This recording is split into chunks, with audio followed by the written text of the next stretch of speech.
Hey guys, welcome back to my channel. Today's video is going to be a little bit different than my last two videos. I am going to be talking to you guys about some tricks that I have for moving away. So whether that's from moving from your hometown to go to college or just, you know, grad school, anything like that. If you're in a military family, hopefully this will kind of help you be able to make that transition a little bit smoother. JC went to law school in New Orleans, and when he got accepted, I went with him. And this was a really fun and exciting time in my life. I loved New Orleans. It was really fun. The transition was hard. I kind of felt like, I don't know what kind of term I could use.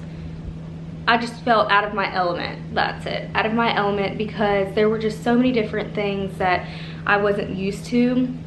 Whether that is the fact that there's no turning lanes in New Orleans. I mean, you have to walk, pretty much you walk everywhere you go. And if not, you're gonna be fighting for hours to get a parking place. So there's just little things here and there that I kind of, you know, wish that I knew before going into it that would have helped me transition from moving from Tallahassee, Florida to New Orleans, because they're two totally different places. So with that being said, we're gonna start. Tip number one is gonna be probably obviously the most obvious one, but it's gonna be make friends. If you're not making friends, then you're just gonna sit at your house and be bored the whole time. And within that kind of category of making friends, I have two recommendations. Make friends with locals. That would be my first recommendation, is just to make friends with some local people, because they're gonna be the ones who are gonna show you kind of the ropes of wherever it is that you're going, and they're gonna be able to, you know, introduce you to other people. My second tip under the category of making friends is to make friends with someone who is in that place to do the same thing that you're there to do. So one of my best friends now, who will be my best friend for life, her name is Maggie. She was there for law school, but we just had so much in common, and we kind of, I stole her from JC as our joke, you know, she's my bestie, you know. Sorry, JC. And Elizabeth, who is another one of my best friends from New Orleans, she is a local. So she showed us all the best places to go, things like that, places to eat. I was always asking her for recommendations because, you know, I knew that she knew what the heck she was talking about. With that being said, my second tip is to say yes. For instance, Elizabeth would always invite me to go play trivia. Yes, we're going to play trivia, let's go. You have to say yes. It kind of ties into the first one, because if you go, you're gonna make friends. But if you just say no to everything, you're not gonna get out, you're gonna be bored, you're gonna be lonely, and you're gonna have no fun. So my second tip would be to say yes. Once you make those friends, go hang out with them.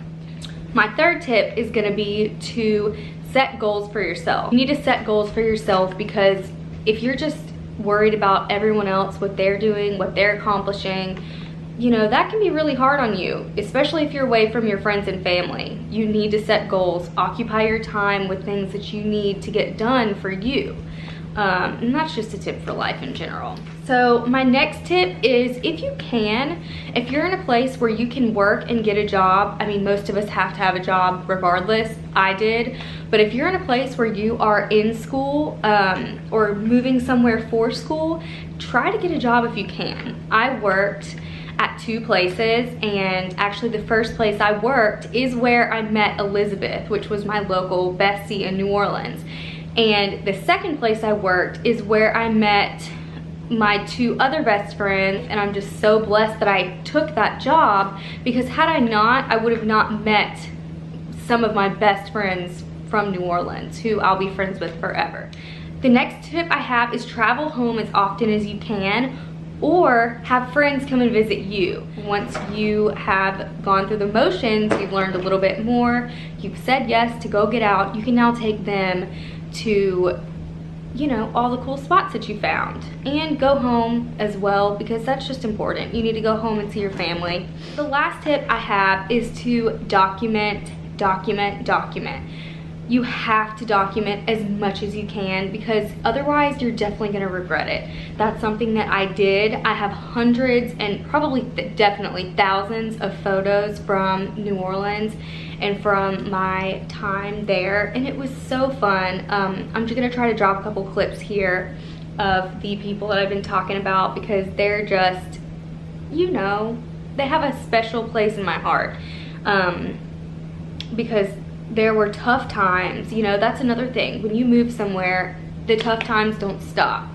They're gonna keep going, and there's times when I would not have made it through without the people and the friends that I met when I was in New Orleans, because you're far away from your family and those tough events are not gonna stop. I think I just went on a rant, but the number one tip out of all of these that I gave you is to make friends, because they're just gonna be there and you really need that. And these are gonna be people that you're gonna know for the rest of your life. So that's all I have for this video. I am so happy that I decided to make this video, because it is something near and dear to my heart. And thank you so much for watching, and I'll see you in my next one. A bonus tip, try the food. Don't let any food go untasted. Oh, kind of not. Her name was Vicky, and she told me that I needed to look up this, oh my God, pause. Are you kidding? I'm sorry about that cutting off. A tree fell through our roof a few weeks ago, and you're gonna hear some reindeer noises on the top of the roof, because of course, the one time I sit down to do this, they're here to get on the roof and measure the damages. Things like that. So I kind of, sir, just one second. Excuse me, can you get